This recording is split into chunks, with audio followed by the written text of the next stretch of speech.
ஓம் ஸ்ரீ வராகிதாயே போற்றி போற்றி, சிம்ம வாகினியே போற்றி. நல்லதே நினைப்போம், நல்லதே நடக்கும். சக்தி வராகியின் பிள்ளைகளுக்கு இந்த வராகி தாயின் ஆசீர்வாதம் என்றுமே முழுமையாக கிடைக்கும். மனம் வருந்தி கொண்டிருக்கின்றாய் அல்லவா என் தங்கமே? உன்னுடைய வாழ்க்கையில் உனக்கு துரோகங்களை செய்தவர்களை பற்றி நீ சொல்லும் பொழுதெல்லாம் உன் அம்மா எனக்கே இங்கு கண்களில் கண்ணீர் ததும்பியது என்றால் அவர்கள் எப்படிப்பட்ட துரோகத்தை உனக்கு செய்திருக்கிறார்கள் என்பதை என்னால் புரிந்து கொள்ள முடிகிறது. என் தங்கமே, துரோகத்தை செய்ததோடு மட்டும் அல்லாமல் இன்னமும் அவர்கள் உன்னை பற்றி மற்றவர்களிடத்தில் பேசிக்கொண்டுதான் இருக்கிறார்கள்.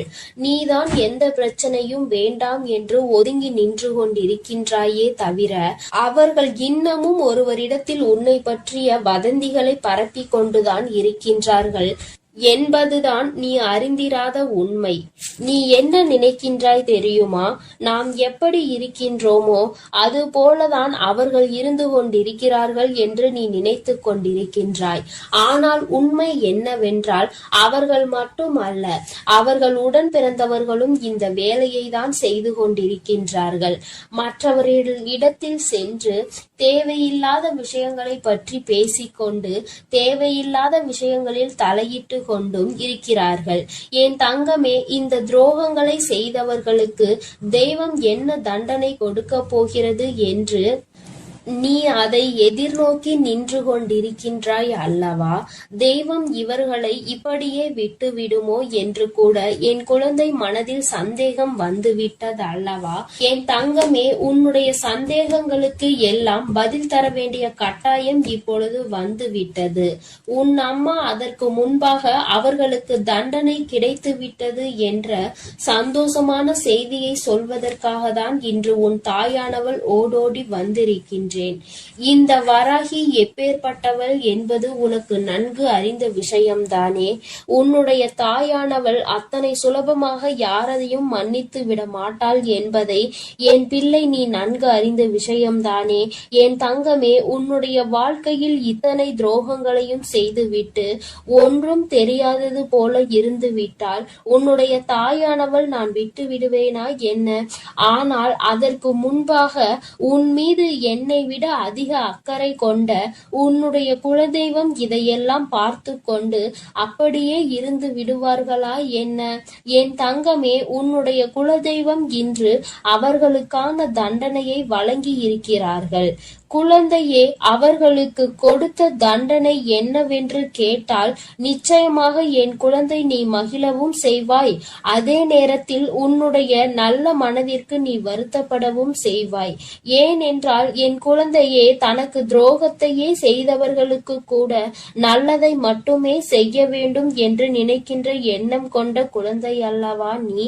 என் தங்கமே, உன்னுடைய எண்ணங்களினால்தான் நீ இன்னமும் இந்த வராகியின் முன்னால் நின்று கொண்டிருக்கிறாய் என்பதை இந்த நேரத்தில் நான் உனக்கு நினைவுபடுத்துகின்றேன். அதனால் உன்னுடைய இந்த நல்ல குணத்தில் இருந்து ஒரு நாளும் நீ மாறிவிடாதே. உன்னுடைய எண்ணங்கள் எப்பொழுதுமே உன்னை சுற்றி தெளிவாக இருக்க வேண்டும் என்பதை நீ புரிந்து கொள்ள வேண்டும்.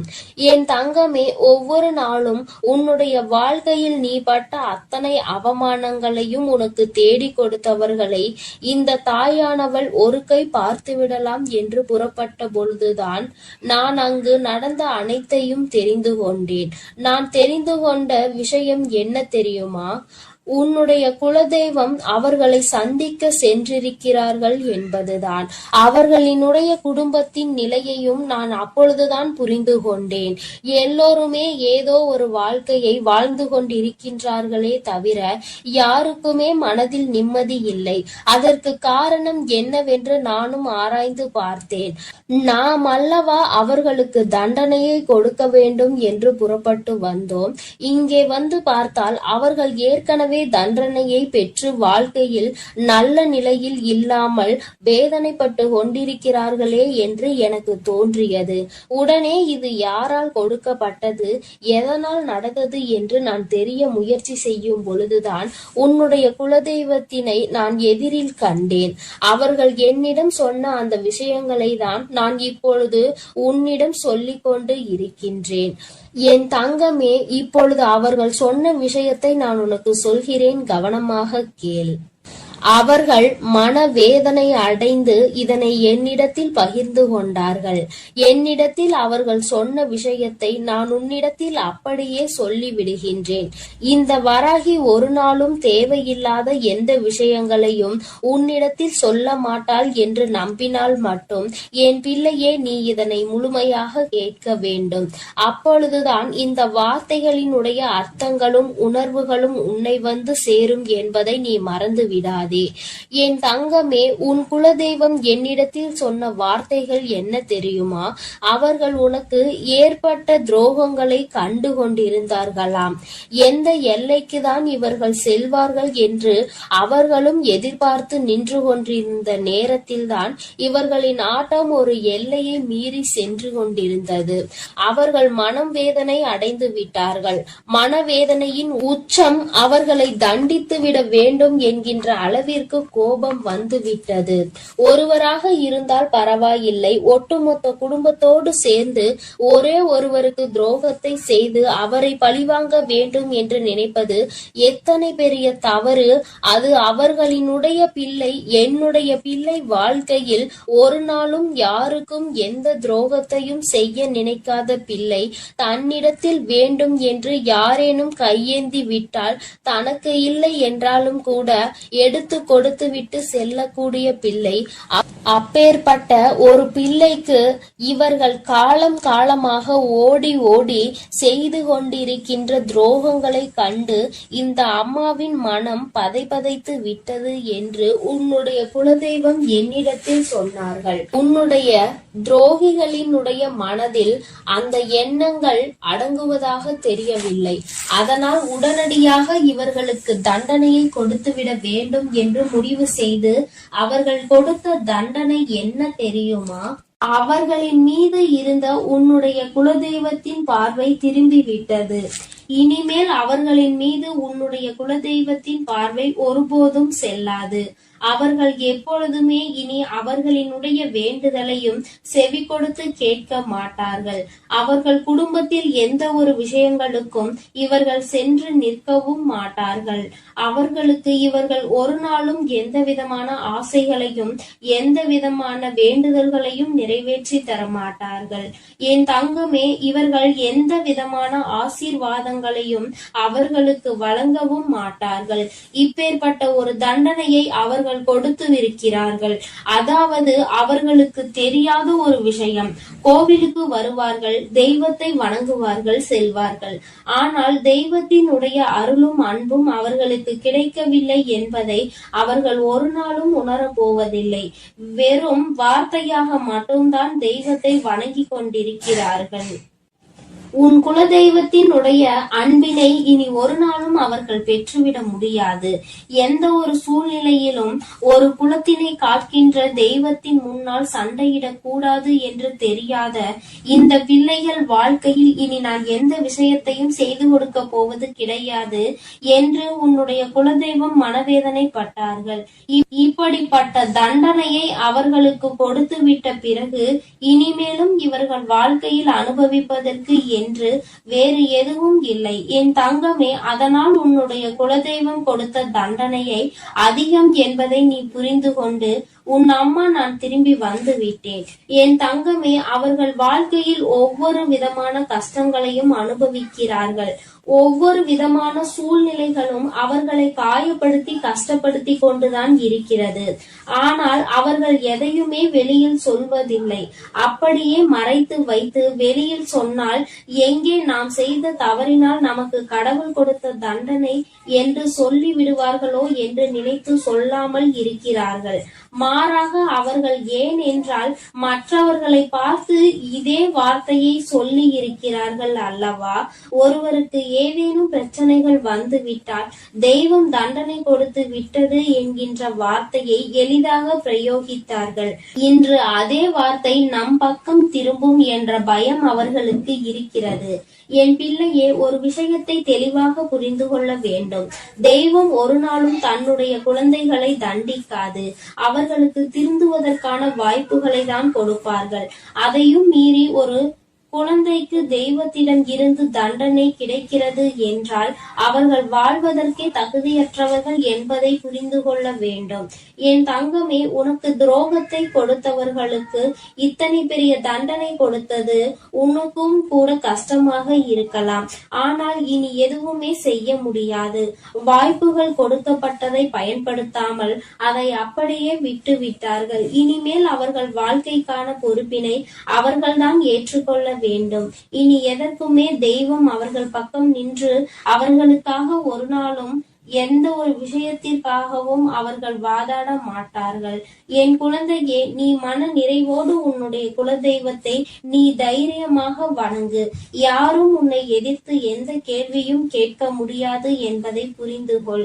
என் தங்கமே, இன்று இருக்கின்ற சூழ்நிலையில் எப்பொழுதும் உன்னுடைய குலதெய்வம் உன்னோடு நின்று உனக்கு உறுதுணையாக நிற்பார்கள் என்பதை மட்டும் மனதில் வைத்துக் கொண்டு என் பிள்ளை, நீ சந்தோஷமாக உன் வாழ்க்கையை வாழ தொடங்கு. என் அன்பு பிள்ளைக்கு இந்த வராகியினுடைய ஆசீர்வாதங்களும் உன் குலதெய்வத்தினுடைய அன்பும் அருளும் எப்பொழுதும் முழுமையாக கிடைத்து கொண்டே இருக்கும். என் தங்கமே, அதனால் நீ எதற்காகவும் கலங்காதே, எதை நினைத்தும் வருந்தாதே. நீ நல்லதையே நினைத்தால் உன் வாழ்வில் எல்லாம் உனக்கு நல்லதாக மட்டுமே நடக்கும். என் தங்க பிள்ளையே, இன்று உன் குலதெய்வம் உனக்கு சந்தோஷமான ஒரு செய்தியை தான் கொண்டு வந்திருக்கின்றேன். என் தங்கமே, உன்னை முடக்க வேண்டும் என்று பல முயற்சிகளை செய்து இன்று இந்த தாயானவளின் கட்டுக்குள் சிலர் வந்திருக்கின்றார்கள். என் பிள்ளை, அப்படியே என்னுடைய கட்டுக்குள் வந்தவர்கள் யார் என்பதை தெரிந்து கொண்டால் நிச்சயமாக நீ மனமகிழ்ச்சி அடையத்தானே செய்வாய். அந்த மனமகிழ்ச்சியை உன்னிடத்தில் இருந்து காண்பதற்காக தான் இன்று உன்னுடைய தாயானவள் உன்னை காண வந்திருக்கின்றேன். என் தங்கமே, உன்னுடைய வாழ்க்கையில் உன்னை சுற்றி சூழ்ச்சிகள் பலவிதமாக நடந்தது. சிலர் உன்னை பார்த்து பொறாமை கொண்டார்கள். சிலர் உன் மீது கண் திருஷ்டியினை வைத்தார்கள்.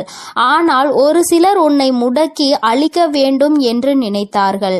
அவர்களுக்கு உன்னை கண்டாலே நீ இன்னமும் இருந்து கொண்டிருக்கிறாயே என்பது போன்ற ஒரு எண்ணம்.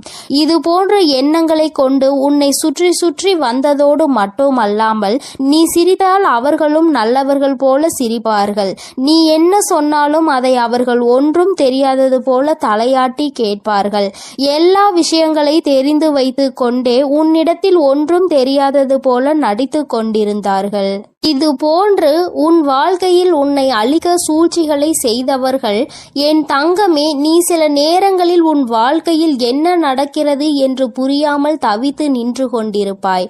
நமக்கு யாரேனும் எதையும் செய்து விட்டார்களா, நம்மை அழிக்க நினைக்கின்றார்களா, நமக்கு செய்வினைகளை செய்து விட்டார்களா என்று எண்ணி நீ பயந்து கொண்டிருக்கிறாய். ஏனென்றால் வாழ்க்கையில் வருகின்ற பிரச்சனைகள் ஒவ்வொன்றும் அப்படி உன்னை புரட்டி எடுத்து ஒன்று போனால் அடுத்தது ஒன்று மீண்டு வர முடியாமல் நீ தவித்து நின்று கொண்டிருக்கின்றாய். பல நேரங்களில் யாரோ உன்னை முடக்கி போட்டது போல அடுத்த அடி கூட எடுத்து வைக்க முடியாமல் நீ தவித்து நின்று கொண்டிருக்கின்றாய் என் தங்கமே. ஆனால் அந்த நேரத்தில் எல்லாம் நீ இந்த தாயானவள் என்னை அழைத்து அதிலிருந்து விடுபட்டு சென்றிருக்கின்றாய். என் பிள்ளையே, இதையெல்லாம் உன் அம்மா நான் பார்த்து கொண்டிருந்தேன் அல்லவா? அப்படியானால் இதற்கு ஒரு முடிவினை நாம் கொடுத்துவிட வேண்டும் என்று நான் எண்ணிவிட்டேன். அதைதான் உன்னுடைய வாழ்க்கையில் நான் செயல்படுத்த தொடங்கினேன். அந்த நேரத்தில் தான் நான் புரிந்து கொண்டேன், இதற்கெல்லாம் காரணம் உனக்கு மிகவும் நெருக்கமானவர்கள், உன்னோடு இருக்கின்றவர்கள், உன்னோடு நல்லபடியாக பேசிக் கொண்டிருக்கின்றவர்கள் என்று. என் தங்கமே, நான் இந்த விஷயத்தை தெரிந்து கொண்ட நேரத்தில் முதலில் அவர்களை முடக்கி விடலாம் என்று நினைத்த பொழுதுதான் நான் புரிந்து கொண்டேன்.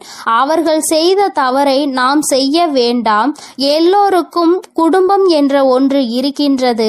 அவர்கள் தனிப்பட்ட மனது என்ன சொல்கின்றதோ அதை செய்கின்றார்களே தவிர மற்றபடி அவர்களை சுற்றி இருப்பவர்கள் எல்லாம் அவர்களுக்கு வேண்டியவர்கள் எல்லாம் நன்றாக இருக்க வேண்டும் என்றுதான் அவர்கள் நினைக்கின்றார்கள் என்று. என் பிள்ளையே, என்னதான் இருந்தாலும் ஒருவரை நாம் பழிவாங்க வேண்டும் என்று நினைத்தாலும் அவர்களை சார்ந்து இருப்பவர்களின் வாழ்க்கையும் இதில் அடங்கி இருக்கிறது என்பதை நாம் நிச்சயமாக யோசிக்க வேண்டும். அவர்கள் நினைப்பது போல நாமும் யார் எக்கேட கெட்டு போனால் நமக்கென்ன என்று இருந்துவிடக் கூடாது அல்லவா? அதனால்தான் உன் தாயானவள் இதை பற்றி சற்று யோசிக்க வேண்டிய சூழ்நிலை வந்துவிட்டது. நான் யோசித்துதான் இந்த முடிவிற்கு வந்திருக்கின்றேன். என் தங்கமே, அவர்கள் செய்த சூழ்ச்சி, அவர்கள் உன்னை முடக்க நினைத்தது, இதற்கெல்லாம் அவர்களுக்கு தனிப்பட்ட முறையில் தண்டனை கிடைக்க வேண்டியது கட்டாயமாக்கப்பட்டிருக்கின்றது. இந்த தண்டனையை அவர்கள் அனுபவிக்க வேண்டி இருப்பதனால் இந்த தாயானவள் அவர்களை முதலில் என்னுடைய கட்டுக்குள் கொண்டு வந்து விட்டேன். அப்படியானால் இப்பொழுது அவர்கள் என்னுடைய கட்டுப்பாட்டிற்குள் வந்து விட்டார்கள். என்னுடைய கட்டுப்பாட்டிற்குள் வந்த பிறகு அவர்களின் மனநிலையில் நிச்சயமாக மாற்றங்கள் வந்துவிடும். அவர்கள் செய்தது எல்லாம் எத்தனை பெரிய தவறு என்பதை அவர்கள் புரிந்து கொள்ள தொடங்கிவிட்டார்கள். இனிமேல் உன் பக்கமே திரும்பி பார்க்க கூடாது என்பதையும் அவர்கள் புரிந்து கொள்ள தொடங்கிவிட்டார்கள். என் தங்கமே, நீ நினைப்பது போல் அல்ல. பல மாற்றங்கள் அவர்களுக்குள் ஏற்பட்டிருக்கிறது. ஆனால் ஒன்று மட்டும் நிஜம், அவர்கள் உன்னுடைய வாழ்க்கையை அழிக்க நினைத்ததை நினைத்து இப்பொழுது சந்தோஷப்படுகின்றார்கள். ஏன் தெரியுமா? அப்படி நினைத்ததால் தானே இன்று இந்த தாயானவளினுடைய கைகளால் நம் வாழ்க்கையில் நமக்கு திருந்துவதற்கான வாய்ப்பு கிடைத்திருக்கிறது என்று அவர்கள் சந்தோஷப்படுகிறார்கள். ஆனாலும் இந்த அம்மா அவர்களுக்கு எல்லாவற்றையும் புரிய வைத்து விட்டேன். இனி ஒருபொழுதும் உன்னுடைய வாழ்க்கையில் அவர்களினுடைய தலையீடு நிச்சயமாக இருக்காது. அவர்கள் செய்த சூழ்ச்சி அவர்களுக்கே திரும்ப சென்றிருக்கும் பொழுது நிச்சயமாக இனி இது போன்ற ஒரு காரியத்தை செய்வதற்கு மனம் யாருக்கும் வந்துவிடாது. இந்த தாயானவளினுடைய அன்பினை பெற்ற குழந்தைகள் அல்லவா? நீ உன்னை முடக்க நினைப்பதும் என்னை முடக்க நினைப்பதற்கு சமம் அல்லவா? அப்படி செய்ய வேண்டும் என்று நினைத்துவிட்டு அவர்கள் எப்படி அமைதியாக இருக்க முடியும்? அவர்களுக்கான பிரச்சனைகளை அவர்கள் அனுபவிக்க வேண்டிய கட்டாயம் அல்லவா? என் தங்கமே, இன்று அவர்கள் தான் நினைத்ததை சாதித்து விட்டது போல ஒரு உணர்வினை கொண்டு வந்தார்கள். அந்த உணர்வை அவர்களுக்குள் இருந்து எடுத்து அவர்கள் செய்தது எத்தனை பெரிய தவறு என்பதனை அவர்களுக்கு நான் உணர்த்தி விட்டேன். என்னதான் இந்த தாயானவள் அவர்களுக்கு அறிவுரை வழங்கினாலும் நான் அவர்களுக்கு ஆசிகளை ஒருபொழுதும் வழங்கவில்லை. அவர்களின் வாழ்க்கை அவர்களின் பொறுப்பு. அவர்கள் செய்த பாவத்திற்கு பலனும் அவர்களுக்கு நிச்சயமாக கிடைக்கும். என் பிள்ளையாக அவர்கள் திருந்தி விட்டார்கள் என்றால் இனி வாழ்க்கையில் அவர்களுக்கு நல்லது நடக்கும். மீண்டும் மீண்டும் அதே தவறை தான் செய்வார்கள் என்றால் இந்த வாழ்க்கையே அவர்களை அழித்துவிடும் என்பதில் எந்த ஒரு மாற்று கருத்தும் கிடையாது. வாழ வேண்டும் என்ற எண்ணம் மட்டும் இருந்துவிட்டால் போதாது. இந்த வாழ்க்கையை வாழ்வதற்கான தகுதி நம்மிடத்தில் இருக்கின்றதா என்பதையும் புரிந்து கொள்ள வேண்டும். அதையெல்லாம் உனக்கு நிச்சயமாக இருக்கின்றதா என்பதை புரிந்து கொள்ள வேண்டும். என் தங்கமே, இவர்களினுடைய மனதில் இருக்கின்ற எண்ணங்களை எல்லாம் நீ நிச்சயமாக ஒரு பொருட்டாகவே நினைக்காதே. அடுத்தவர்களுக்கு கெடுதல் நினைப்பது, அடுத்தவர்கள் வாழ்க்கையை முடக்க நினைப்பதும் ஒரு தொழிலா? இது போன்ற வேலையை செய்வதற்கு பதிலாக அவர்கள் வாழாமலே இருந்து விடலாம் என்றுதான் உன் அம்மா எனக்கு கோபம் வருகின்றது. என் தங்கமே, இருந்தாலும் இவர்களை சார்ந்தவர்கள் எந்த கஷ்டமும் படக்கூடாது. இவர்கள் செய்த தவறுக்கு இவர்களின் சந்ததிகள் என்ன செய்வார்கள்? ஆனாலும் இவர்கள் செய்த பாவம் அவர்களை துரத்துவதை யாராலும் நிறுத்த முடியாது. அந்த பாவத்தை நாம் தூக்கி சுமக்க வேண்டாம் என்றுதான் அம்மா சொல்கின்றேன். என் தங்கமே, நீயும் அவர்களுக்கு ஒரு விஷயத்தை செய்யும் பொழுது அது அவர்கள் குடும்பத்தை பாதிக்கிறது என்றால் அந்த பாவம் உன்னை வந்து சேர்ந்துவிடும் அல்லவா?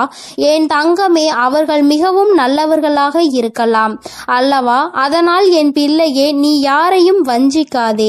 யார் மனதையும் நோகடிக்கும்படி நீ பேசிவிடாதே. அவரவர்கள் செய்வதற்கான பலன்களை அவரவர்கள் அனுபவிப்பார்கள். அவரவர்கள் வாழ்க்கையில் என்ன நடக்கின்றதோ அதற்கு அவர்களே பொறுப்பெடுத்துக் கொள்வார்கள். உன் வாழ்க்கையில் உனக்கு அவர்கள் செய்ததற்கான பொறுப்பினை நான் எடுத்துக் கொள்கின்றேன். என் தங்கமே, அவர்களை திருத்தி நல்வழிப்படுத்த வேண்டியது என்னுடைய பொறுப்பு. என்னுடைய கட்டுக்குள் இன்று வந்து நின்று கண்ணீர் சிந்திக் கொண்டிருக்கின்றார்கள்.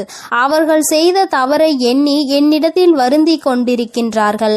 அம்மா, அவர்களை காப்பது நீ என்று தெரிந்திருந்தால் நான் நிச்சயமாக இது போன்ற தவறுகளை எல்லாம் செய்திருக்க மாட்டேன். தெய்வம் அவர்களுக்கு துணை நிற்கும் என்பதை அந்த நேரத்தில் நான் அறியவில்லை. இப்பொழுது எல்லா தவறையும் உணர்ந்து விட்டேன். இனி தெய்வத்தின் மீது எனக்கு நம்பிக்கை வந்துவிட்டது. தெய்வத்தின் மீதான பயமும் எனக்கு வந்துவிட்டது. அதனால் எந்த ஒரு தீங்கினையும் இனி ஒரு நாளும் செய்ய மாட்டேன் என்று அவர்கள் மனம் வருந்தி மன்னிப்பினை கேட்டு விட்டார்கள்.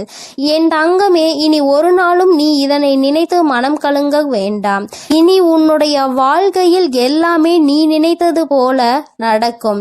இந்த எதிரிகள் இல்லாத, இந்த துரோகிகள் இல்லாத நிலையை உனக்கு வாழ்க்கையில் உருவாக்கி கொடுக்கும் நேரம் வந்துவிட்டது. சூழ்ச்சிகளை யார் செய்தாலும் இந்த தாயானவளின் கைகளால் அவர்களுக்கு தண்டனை நிச்சயம் என்பதை புரிந்துகொள். உடனே நீ நடக்கவில்லை என்பதற்காக மனதை தளரவிட்டு விடாதே. நிச்சயமாக அம்மா அதற்கான வேலைகளையும் அதற்கான நாளையும் குறித்து விட்டேன். மிக விரைவாகவே எல்லாம் நடக்கும் பொழுது நீ மனமகிழ்ச்சியினை நிச்சயமாக அடைந்து விடுவாய் என்பதில் எந்த ஒரு மாற்று கருத்தும் கிடையாது. என் தங்கமே, எப்பொழுதும் நீ சந்தோஷமாக இருக்க வேண்டும். சூழ்ச்சிகள் எல்லாம் உன் முன்னால் சுருண்டு போகும் என்பதனை புரிந்துகொள். என் தங்கமே, இந்த தாயானவளினுடைய ஆசீர்வாதங்கள் எப்பொழுதுமே உனக்கு முழுமையாக கிடைக்கும். அதனால் நீ எதற்காகவும் கலங்காதே, எதை நினைத்தும் வருந்தாதே. நீ நல்லதையே நினைத்தால் உன் வாழ்க்கையில் எல்லாம் உனக்கு நல்லதாகவே நடக்கும். என் தாயானவள் எப்போதும் உனக்கு துணையாக உன் இல்லத்திலே இருக்கிறேன். நீ செல்லும் இடத்திலெல்லாம் உனக்கு முன்பாக நான் சென்று கொண்டிருக்கிறேன் என்பதையும் நீ மறந்து விடாதே. என் செல்ல குழந்தையே, இன்று உன்னுடைய தாயானவள் உன்னிடத்தில் ஒரு விஷயத்தை பேசுவதற்காக நீண்ட நேரமாக காத்து கொண்டிருக்கிறேன். என் தங்கமே, உன்னுடைய வாழ்க்கையை அழிக்க நினைத்த துரோகிகளினுடைய நிலைமை இப்பொழுது என்னவாக இருக்கிறது என்பதை தெரிந்து கொள்ள வேண்டிய கட்டாயம் உனக்கு வந்திருக்கிறது. என் தங்கமே, இந்த தாயானவள் அவர்களுக்கு தண்டனை கொடுப்பதற்கு நான் சென்றிருந்தேன். ஆனால் உன்னுடைய குலதெய்வம் அந்த துரோகிகளுக்கு மிகப்பெரிய தண்டனையை கொடுத்து விட்டார்கள். என் தங்கமே, அது என்னவென்று நீ தெரிந்து கொள்ள வேண்டிய கட்டாயம் இப்பொழுது உனக்கு ஏற்பட்டிருக்கிறது. அதற்கு காரணம் என்ன தெரியுமா? என் பிள்ளை, உன்னுடைய வாழ்க்கையில் தெய்வங்கள் எதுவும் செய்யவில்லை, தெய்வத்தை வணங்குவதில் எந்த பலனும் இல்லை என்று நீ சொல்கிறாய் அல்லவா? நீ அதிலிருந்து தெளிவு பெற வேண்டும் அல்லவா? நீ உன் வாழ்க்கையில் தெய்வத்தை எந்த இடத்தில் வைத்திருக்கிறாய்? தெய்வம் உன்னை எந்த இடத்தில் வைத்து உனக்கு நல்லது செய்து கொண்டிருக்கிறார்கள் என்பதை நீ புரிந்து கொள்ள வேண்டும் என்பதற்காக தான் அம்மா இப்பொழுது உன்னிடத்தில் பேசிக் கொண்டிருக்கிறேன். என் தங்கமே, கண்களை மூடிக்கொண்டு சுற்றி இருப்பவை எல்லாம் இருட்டி போய்விட்டது என்று ஒரு நாளும் சொல்லக்கூடாது. நன்றாக கண்களை திறந்து பார்த்து சுற்றி என்ன நடக்கிறது என்பதை நீ பார்க்க வேண்டும். என் தங்கமே, அப்பொழுதுதான் இந்த வாழ்க்கை உனக்கு என்ன கொடுக்கிறது என்பதை உன்னால் புரிந்து கொள்ள முடியும். என் தங்கமே, இவை எல்லாவற்றையும் முதலில் தெரிந்து கொள்வதற்கு முன்பாக அம்மா சொல்கின்ற ஒரு விஷயத்தை நீ புரிந்து கொள். என் தங்கமே, ஒருவருக்கு உன்னை போராடி உன்னுடைய நிலைமையை நீ புரிய வைக்க வேண்டும் அல்லது உன்னுடைய சூழ்நிலையை புரிய வைக்க வேண்டும் என்ற நிலை உனக்கு வரும் என்றால், என் தங்கமே, உன்னுடைய மனதோடு சில நொடிகள் போராடி அவர்களை விட்டு நீ மறந்து விலகி செல்வது மிகவும் நல்லது. அம்மா சொல்கின்ற விஷயம் உனக்கு புரிகின்றதா? நான் உனக்கு இன்னமும் தெளிவாக சொல்ல வேண்டும் என்றால், என்றால், என் தங்கமே, ஒருவரை நீ உயிராக நினைத்திருக்கிறாய். ஆனால் அவர்கள் உன் மீது தேவையில்லாமல் சந்தேகம் கொள்கிறார்கள் என்றால், என் தங்கமே, அதை பல முறை நீ புரிய வைக்க முயற்சி செய்தும் பலனளிக்கவில்லை என்றால், அந்த நேரத்தில் நீ சொல்ல வேண்டிய விஷயம் உண்மையான அன்பு என்றால் நிச்சயமாக நீ சொல்கின்ற விஷயம் புரிந்துவிடும். என் தங்கமே, அப்படி அந்த விஷயம் நீ எத்தனை முறை மன்றாடினாலும் எத்தனை போராட்டங்களை நடத்தினாலும் அவர்களுக்கு அது புரிவது இல்லை. அதனால் அந்த இடத்தில் நீ உன்னை நிரூபிப்பதற்கு பதிலாக உன்னுடைய மனதோடு சில நொடிகள் போராடி, இது போன்ற வாழ்க்கை உனக்கு தேவையில்லை, இதை மறந்துவிடலாம் என்ற தைரியத்தை பெற்று விலகிவிடுவது மிகவும் நல்லது. என் பிள்ளையே, அம்மா சொல்வது இன்று வேண்டுமானால் உனக்கு கஷ்டமாக இருக்கலாம். அது எப்படி என்னுடைய வாழ்க்கையை நான் விட முடியும்? என்னதான் நினைத்தாலும் என்னதான் செய்தாலும் அவர்களை விட்டு ஒருபொழுதும் நான் விலக மாட்டேன் என்று நீ சொல்லலாம். ஆனால் என் தங்கமே, உண்மை என்னவென்று நீ புரிந்து கொள்ள வேண்டும் அல்லவா? என் தங்கமே, உன்னுடைய வாழ்க்கைதான், நான் இல்லை என்று சொல்லவில்லை. என்னாலும் போராடி கொண்டே ஒரு வாழ்க்கையை எப்படி உன்னால் கடந்து செல்ல முடியும்? என் தங்கமே, இதையெல்லாம் நீ புரிந்து கொள்ள வேண்டும். இந்த வாழ்க்கையில் இதையெல்லாம் நீ கட்டாயமாக தெரிந்து கொள்ள வேண்டும். எல்லாவற்றையும் கடந்து நீ வாழ வேண்டும். ஓரிடத்திலேயே முடங்கி கிடக்க கூடாது. ஒருவருக்காக உன்னுடைய ஒட்டுமொத்த வாழ்க்கையையும் நீ வீணடித்து விடக் கூடாது என்றுதான் அம்மா உனக்கு சொல்கிறேன். சரி, இதை நீ புரிந்து கொண்டால் உனக்கு நல்லது. என் தங்கமே, இப்பொழுது நான் உன் வாழ்க்கையில் உனக்கு துரோகங்களை செய்தவர்களின் நிலை என்னவாக இருக்கிறது என்றும் உனக்கு சொல்கிறேன். அதனை நீ கேள். உன்னுடைய குலதெய்வம் அவர்களுக்கு என்ன தண்டனை கொடுத்தார்கள் என்பதையும் சொல்கிறேன். என் தங்கமே, உனக்கு காயங்களை கொடுத்தவர்கள் உனக்கு மிகவும் நெருக்கமானவர்கள், உன்னுடைய குடும்பத்தில் ஒருவர். என் தங்கமே, உன்னுடைய குலதெய்வம் முன் வந்து அவர்களுக்கு தண்டனை கொடுத்ததற்கு காரணம் அவர்களும் அவர்களுடைய குலப்பிள்ளை அல்லவா? தன்னுடைய பிள்ளைகள் நல்லது செய்தால் சந்தோஷப்படுபவர்கள் தன்னுடைய பிள்ளை தவறு செய்தாலும் அதனை நிச்சயமாக தட்டி கேட்டு விடுவார்கள் என்பதில் எந்த ஒரு மாற்றமும் கிடையாது. என் தங்கமே, இப்பொழுது உன் வாழ்க்கையில் அதுதான் நடந்திருக்கிறது. உன்னுடைய குலதெய்வம் அவர்களுக்கு கொடுத்திருக்கிற தண்டனை எதிரிக்கு கூட வரக்கூடாது என்று நான் சொல்லி முடித்ததும் நீ நிச்சயமாக நினைப்பாய். ஏனென்றால் அவர்களுக்கு கொடுத்த தண்டனை அப்பேற்பட்ட தண்டனை. என் தங்கமே, குலத்தில் இருந்து கொண்டு எல்லோருமே ஒரே உறவாக இருந்து கொண்டு தன்னுடைய குலத்தில் இருக்கின்ற மற்றவர்களுக்கு காயத்தை கொடுப்பது நியாயமற்றது.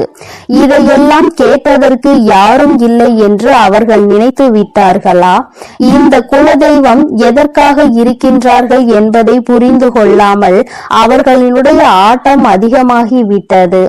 இந்த ஆட்டத்தை நான் இப்பொழுது நிறுத்தவில்லை என்றால் இனி அவர்களை யாராலும் கட்டுப்படுத்த முடியாது.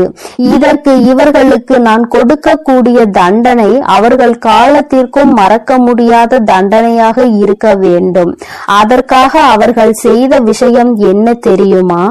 அங்கே அவர்கள் உன்னுடைய துரோகியாக இருப்பவர்களுக்கு கொடுத்த தண்டனை அவர்கள் எப்பொழுது வேண்டுமானாலும் குலதெய்வத்தின் சன்னதிக்கு வரலாம், குலதெய்வத்தை வணங்கலாம், குலதெய்வத்திடம் என்ன வேண்டுமானாலும் கேட்கலாம். உன்னுடைய குலதெய்வம் ஒருபொழுதும் அவர்களினுடைய வேண்டுதல்களை செவி கொடுத்து கேட்க மாட்டார்கள். இவர்கள் என்ன சொல்ல வருகிறார்கள் என்பதை கூட திரும்பி பார்க்க மாட்டார்கள். அவர்களின் கண்ணீரை துடைக்க ஒரு நாளும் வரமாட்டார்கள். இப்படி ஒரு பிள்ளை தனக்கு இருந்ததையே அவர்கள் மறந்து விட்டார்கள். அவர்கள் முன்னால் வந்து நின்றால் கூட அவர்களால் குலதெய்வத்தால் அவர்களை உணர முடியாது. அந்த அளவிற்கு அவர்களுக்கு தண்டனையை அவர்கள் கொடுத்து விட்டார்கள். குலதெய்வம் கொடுத்த தண்டனை தன்னுடைய குலப்பிள்ளை என்ற அந்தஸ்தை தன்னிடம் இருந்து அவர்கள் பறித்து விட்டார்கள். நீ இனிமேல் என்னுடைய குழந்தை இல்லை, நான் உன்னுடைய குலதெய்வம் இல்லை என்று சொல்லி அவர்களுக்கு மிகப்பெரிய தண்டனையை கொடுத்து விட்டார்கள். விட்டார்கள். என் தங்கமே, இப்பொழுது நீ நினைக்கலாம், அம்மா இவர்களுக்கு இந்த தண்டனையை குலதெய்வம் கொடுக்கிறார் என்பதை இவர்கள் எப்படி புரிந்து கொள்வார்கள், இதனை எப்படி அவர்கள் உணர்ந்து கொள்வார்கள் என்று நீ நினைக்கிறாய் அல்லவா? நிச்சயமாக ஒரு நாள் அவர்கள் புரிந்து கொள்வார்கள். எப்பொழுது தெரியுமா? வாழ்க்கையில் அதிக அடிபட்டு, வாழ்க்கையில் மிகுந்த வேதனைப்பட்டு இனிமேல் எதுவுமே இல்லை என்கின்ற நிலை வந்துவிட்ட பிறகு அவர்கள் இதனை புரிந்து கொள்வார்கள். அப்பொழுது அவர்கள் தன்னுடைய ஜாதகத்தை எடுத்துக்கொண்டு போய் ஜோசியரிடம் சென்று பார்ப்பார்கள். அன்று அங்கு கிடைக்க போகின்ற பதில் என்ன தெரியுமா? உன்னுடைய வாழ்க்கையில் உன்னுடைய குலதெய்வம் உன்னை காக்க நிற்கவில்லை. நீ உன்னுடைய குலதெய்வத்திடம் இருந்து ஒதுங்கி வைக்கப்பட்டிருக்கிறாய். நீ செய்த பாவங்கள் எல்லாம் உன்னை துரத்தி அடித்து கொண்டிருக்கிறது. அதனால் உன் குலதெய்வம் உனக்கு கொடுத்த தண்டனையில் இருந்து உன்னால் ஒருபொழுதும் தப்ப முடியாது. ஒருவேளை நீ மனம் திருந்தி விட்டாயானால் இனிமேல் யாருக்கும் எந்த தவறுகளும் செய்ய மாட்டாய் என்றால் உன்னை மன்னிக்க வேண்டியது உன்னுடைய குலதெய்வம்தான். ஏனென்றால் இன்று உன்னுடைய இந்த நிலைக்கு அவர்கள் உன்னை ஒதுக்கி வைத்ததுதான், அவர்கள் உன்னை கண்ணெடுத்து பாராமல் இருப்பதுதான் காரணம். அதனால் அவர்களின் காலடிதான் உனக்கு நிரந்தரமான தீர்வு என்பதை அவர்கள் புரிய வைப்பார்கள். என் தங்கமே, இது போன்ற சூழ்நிலையை அவர்கள் வாழ்க்கையில் நான் உருவாக்கி கொடுத்து விடுவேன். அதனால் யார் என்ன கெடுதல் செய்தார்கள் என்பதை எல்லாம் நினைத்து நீ வேதனைப்பட்டு கொண்டிருக்காதே. துரோகங்கள் செய்பவர்களும் மற்றவர்கள் வாழ்க்கையை கெடுப்பவர்களும் நல்லபடியாக வாழ்ந்து கொண்டிருக்கிறார்கள் என்று நீ ஒருபொழுதும் நினைத்து கொண்டிருக்காதே. என் தங்கமே, உன்னுடைய எண்ணங்கள் போல இந்த வாழ்க்கையில் நிச்சயமாக பல நல்ல விஷயங்களை இந்த தாயானவள் நான் உனக்கு நடத்தி காட்டுவேன். இன்று உன்னுடைய துரோகியின் நிலை என்னவென்பதை நீ புரிந்து கொண்டாய் அல்லவா? நான் உனக்கு சொல்வதும் இதைத்தான். துரோகிகள் செய்தது போல அவருடைய வாழ்க்கையில் யாருக்கும் எந்த ஒரு துரோகத்தையும் நீ செய்துவிடக் கூடாது. அதில் எப்பொழுதுமே நீ அதிக கவனத்தோடு இருக்க வேண்டும். இந்த வாழ்க்கையில் உனக்கு எதுவெல்லாம் கிடைக்க வேண்டும் என்று இருக்கின்றதோ அதையெல்லாம் நீ சந்தோஷமாக பெற்றுக்கொள்ள வேண்டும். எந்த ஒரு சூழ்நிலையிலும் குலதெய்வத்தின் சாபத்திற்கும் குலதெய்வத்தினுடைய வேதனைக்கு மட்டும் நீ ஆளாகி நின்றுவிடக் கூடாது. இது ஒன்றே போதும் உன்னை நல்ல நிலைக்கு கொண்டு வருவதற்கு. என் அன்பு பிள்ளையே, இந்த தாயானவளினுடைய ஆசீர்வாதங்கள் உனக்கு எப்பொழுதும் முழுமையாக இருக்கும். அதனால் நீ எதற்காகவும் கலங்காதே, எதை நினைத்தும் வருந்தாதே. நீ நல்லதையே நினைத்தால் உன் வாழ்வில் எப்பொழுதும் உனக்கு நல்லது மட்டுமே நடக்கும். என் அன்பு குழந்தையே, உன் வாழ்க்கையில் நினைத்து பார்க்காத அளவிற்கு உன்னை ஏமாற்றிய உறவு இப்பொழுது என்ன நிலையில் இருக்கிறது என்பதை தாயானவள் உனக்கு தெரியப்படுத்த போகிறேன். இதற்கான காரணம் என்னவென்று தெரியுமா? என்னை ஏமாற்றியவர்களை நீங்கள் சந்தோஷமாக வாழ வைத்து விட்டீர்கள் தாயே. கஷ்டம் என்று தெரிந்தும் அனைத்து கஷ்டங்களையும் நான் அனுபவித்துக் கொண்டிருக்கின்றேன். என் வாழ்க்கையில் எனக்கு மட்டும் கஷ்டத்தை கொடுத்து விட்டீர்கள். நான் நல்ல பாதையில் தான் சென்றேன், நான் நல்லதை தான் செய்தேன். ஆனாலும் உங்களை நம்பிய பிறகும் இப்பேற்பட்ட ஏமாற்றம் என் வாழ்வில் நடந்து விட்டதே. ஆனாலும் என்னை ஏமாற்றிய உறவுகள் இன்னும் சந்தோஷமாக வாழ்ந்து கொண்டுதான் இருக்கிறார்கள் தாயே. நீங்கள் அவர்களை நன்றாக தான் வாழ வைத்து கொண்டிருக்கிறீர்கள் தாயே என்று என் குழந்தை என்னிடம் கோபம் கொண்டது. என் அன்பு குழந்தையே, அன்று அந்த கோபம்தான் இன்று உன் அன்னை உன்னை ஏமாற்றிய உறவிற்கு இந்த தண்டனையை அளித்து விட்டேன். ஆனால் நீ அதை கனவில் கூட நினைத்து பார்க்காத அளவிற்கு என்னுடைய லீலைகள் உன்னை ஏமாற்றிய உறவிற்கு நடந்தது. என்னவென்று சொல்கிறேன், பொறுமையோடு கேள் தங்கமே. என் அன்பு குழந்தையே, உன் வாழ்க்கையில் உன்னை ஏமாற்றி எப்படி உன்னை மரண வழியில் துடிக்க வைத்தார்களோ அதைவிட மிகப்பெரிய மரண வழியில் அங்கு இப்பொழுது அவர்கள் துடித்து கொண்டு இருக்கிறார்கள். இது எப்படி சாத்தியமானது தாயே என்று நீ என்னிடம் கேட்கலாம். என் அன்பு குழந்தையே, கர்ம வினை என்பது நிச்சயமாக எவரையும் விட்டு விடாது. அது நல்ல விஷயமாக இருந்தாலும் தேடி கொண்டு போய் கொடுக்கும், கெட்ட விஷயமாக இருந்தாலும் எப்பேற்பட்ட விஷயத்தை செய்தார்களோ அதைவிட பல மடங்கு கர்ம வினைகளை அவர்களுக்கு அவர்களின் வாழ்க்கையில் வந்தே கொடுத்துவிடும். ஆனால் உன்னை ஏமாற்றியது ஒரு பாகம்தான். சில நபரின் பேச்சை கேட்டு உன் உறவு உன்னை அலட்சியப்படுத்தியும் தேவையற்ற செயல்களை செய்கிறாய் என்று தேவையற்ற விஷயங்களை பேசி உன் எப்பேற்பட்ட நல்ல உள்ளத்தை கண்ணாடி உடைப்பது போல் உடைத்தார்கள் அல்லவா? இப்பொழுது உன் உறவின் மனதையும் ஒருவர் பல கண்ணாடிகளை உடைப்பது போல் உடைத்து விட்டார். அதனால் இப்போதுதான் உன் உறவிற்கு புரிகிறது, நாம் ஒருவரை அன்று அப்படித்தானே ஏமாற்றினோம் என்று. அன்று அவர்களுக்கு எப்படி வலுத்திருக்குமோ அந்த பாவத்தில்தான் இப்பேற்பட்ட கஷ்டங்களை இப்பொழுது நான் அனுபவித்துக் கொண்டிருக்கிறேன் என்று. இப்படிப்பட்ட கஷ்டத்தை வாழ்வதை விட நாம் மரணம் மேல் என்று அப்பேற்பட்ட பரிதாப நிலையில் உன் உறவு இப்பொழுது அழுது கொண்டிருக்கிறது உன்னை நினைத்து. ஏனென்றால் உன்னை அப்படியே ஏமாற்றினார்களே, அதைவிட பல மடங்கு தண்டனையை இப்பொழுது அவர்கள் வாழ்வில் அனுபவித்துக் கொண்டிருக்கிறார்கள். இது என் அன்பு குழந்தைக்கு தெரியாமல் என் வாழ்க்கையில் நான் நல்லது நினைத்ததற்கு எனக்கு நீங்கள் தண்டனை கொடுத்து விட்டீர்கள் தாயே. ஆனால் என்னை ஏமாற்றியவர்கள் அங்கு ஆட்டமும் பாட்டமும் கொண்டாட்டமும் குதூகலமும் சந்தோஷமாகவும் இருக்கிறார்களே. நீதிக்கு கிடைத்த பரிசு இதுதானா? என் உண்மைக்கு கிடைத்த பரிசு இதுதானா தாயே? நீங்கள் இருக்கிறீர்களா இல்லையா என்று என் அன்பு குழந்தை என்னிடம் கோபித்துக் கொள்கிறது. என் அன்பு குழந்தையே, உன் தாயானவள் எப்பொழுதும் உன்னோடுதான் இருக்கின்றேன். இத்தனை காலமும் உன்னை பொறுமையாக இரு என்று சொல்லியதன் காரணம், உன்னை ஏமாற்றியவர்களுக்கு கால அவகாசம் கொடுத்திருந்தேன், அவர்களை திருத்திக் கொள்வதற்காக. ஆனால் அவர்களோ தவறை திருத்திக் கொள்ளாமல் திருப்பி தவறு செய்து கொண்டே இருக்கிறார்கள். எவருடைய பேச்சுக்களையும் மதிப்பதில்லை. எதை செய்ய வேண்டும் என்றாலும் யோசிக்காமல் தவறான முடிவுகளை எடுத்து இன்று உன் வாழ்க்கையை தொலைத்து விட்டார்கள். தாம் அனுபவித்த தண்டனைகளுக்கு இப்பொழுது மனம் திரும்பி இருக்கிறார். அந்த மனம் திருந்தும் தருணத்தில் இவர்களிடம் நாம் பேசலாமா, பேசக்கூடாதா? நாம் பேசினால் அவர்கள் நம்மிடம் பேசுவார்களா அல்லது பேச மாட்டார்களா என்று அதிலும் பாதி குழப்பத்தோடும் கண்ணீரோடும் இருக்கிறார்.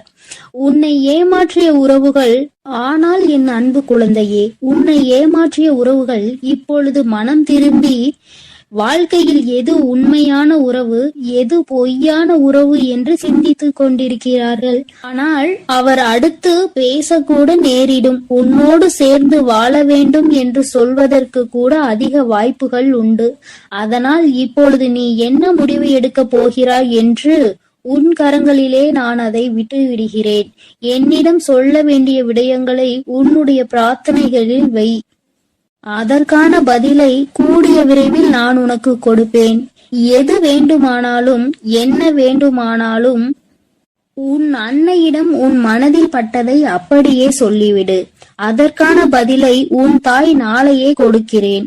என் தங்க பிள்ளையே, கூடிய விரைவில் என் கையில் இருந்து மிகப்பெரிய விஷயத்தை நீ பெறப்போகிறாய். உன்னுடைய கண்ணீர் அனைத்தும் ஆனந்த கண்ணீராய் மாறப்போகிறது. அதனால் தைரியமாக இரு. கூடிய விரைவில் அனைத்தும் நல்லதாக நடக்கும் என் தங்க பிள்ளையே. சில உறவுகளால் பல கஷ்டங்களையும் பல கண்ணீரையும் சிந்திவிட்டாய். இனிமேல் தைரியமாக இரு. உன் கண்ணீருக்கு பலனை நான் கொடுக்கிறேன். ஒவ்வொரு தருணமும் மாற்றம் உண்டாகும் உன் வாழ்க்கையில். உன் வாழ்க்கையில் மகிழ்ச்சியும் உண்டாகும். நீ எதை நினைத்தும் இனி கலங்க வேண்டாம். அவர்கள் அப்படி உன்னிடத்தில் வந்தால் நீ என்ன செய்ய வேண்டுமோ அதை நீ யோசித்து, ஒரு முறைக்கு 100 முறை யோசித்து செயல்படு. ஐயோ, நம் உறவு நம்மிடத்தில் வந்து விட்டார்களே என்று உடனே அவர்கள் சொல்வதையெல்லாம் கேட்டு மீண்டும் கண்ணீர் வடிக்க ஆரம்பித்து விடாதே. ஏனென்றால் அவர்கள் உன்னை முழுமையாக ஏற்றுக்கொண்டாலும் முழுமையாக திரிந்து விட்டார்களா என்பது நீ அவர்களோடு பழகும்போதுதான் உனக்கு புரியும். உனக்கு என்ன வேண்டுமானாலும் உன்னுடைய பிரார்த்தனையில் வை. உனக்கு என்ன கேள்வி கேட்க வேண்டுமானாலும் உன்னுடைய பிரார்த்தனையில் வை. அதற்கு எப்பொழுதும் பதில் கொடுக்க நான் தயாராக இருக்கிறேன். நான் உன்னோடுதான் இருக்கிறேன், உன் அருகிலேயே தான் இருக்கிறேன். இனி நீ எதை நினைத்தும் கலங்க வேண்டாம், எதற்காகவும் வருந்த வேண்டாம். நல்லதே நினை. உன் வாழ்வில் எப்பொழுதும் உனக்கு நல்லது மட்டுமே நடக்கும்.